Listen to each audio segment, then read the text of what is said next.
my name got picked. And I'm like, I can't do this. I don't have any money. I don't have nothing put aside. I just finished the class. Maureen Freehill was there. She was like, don't worry about it. You're going to get it. And I'm like, I don't want that house. I was like, how am I going to get it? It's a 3-bedroom. RUPCO only approves you for 2-bedroom because I have 2 boys. So they're like, don't worry about it. So I called the bank. She was like, well, first you have to see if you get approved. I'm like, there's no way I can get approved. I don't have any money. I can't afford a house. So I was in the family self-sufficiency. Actually, I just graduated. When you first get on, you're on for 5 years, and you have to make a goal. And my goal was to have a job that pays more, to get a house, and to get a new car. Well, I got my new truck, I got my house, and I'm making more money here. So I graduated a couple months ago. We had moved into Birchwood apartments because I needed a bigger place and cheaper rent so I could finish school. We started RUPCO, and I think it was June that they called and said we were going to start getting RUPCO assistance. We chose this house basically because it's in a good area. It's got a huge backyard. It's a good size. We have a lot of space for the kids to grow up in.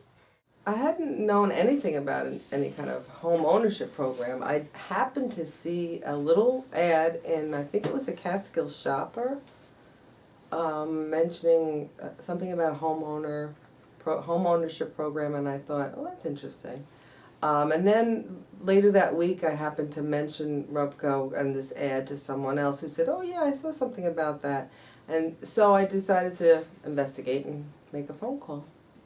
So I went to RUPCO and I sat with them, and at the time I had a full-time job and a part-time job. I wasn't really sure about how stable my work was at the time, but they worked with me, encouraged me to take the classes, and made me actually feel like it was possible to accomplish this goal. We were throwing all sorts of numbers around, all sorts of projects around, and we realized we had to create a vision. What did we want to be in 2025?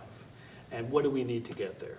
And in addition to all the repairs and maintenance on the main building, we've been encountering a need for space, rehearsal space, and our education programs are growing. They've been trying to do them in the lobby. We had no space to house them. And also for our technical elements, a small scene shop closer to the theater where we could build things and move them right into the space. And so we started looking at property, and we saw this building, and we knew the owner, and we approached him and pretty much said, this is what we want to do, this is our vision, your building would be a big help, would you consider donating it? And he said yes. You know, I don't think it was always just about quality of life. A lot of it was going to shift some things, but it also had a component of let's change the economic status of our community. There was going to be some Main Street grants that were going to change that whole Canal Street area. A number of people at that time were still involved in bringing that in. And there were, you know, steps towards that, some setbacks, but eventually now I think things are taking off. 25 years later, I couldn't be happier. It's still there, and I'm so proud that it's still there. It has to do with this idea that you have to be ready and flexible, and you have to adjust, you have to adapt, you have to keep your ears open, listen to the community, hear what they're saying, respond to it. Don't get locked into a rigidity that says this is the way it is, you know, and be fluid in that, and you can have a lot more fun. I did think it would be a magnet for downtown Ellenville, and it has proven so.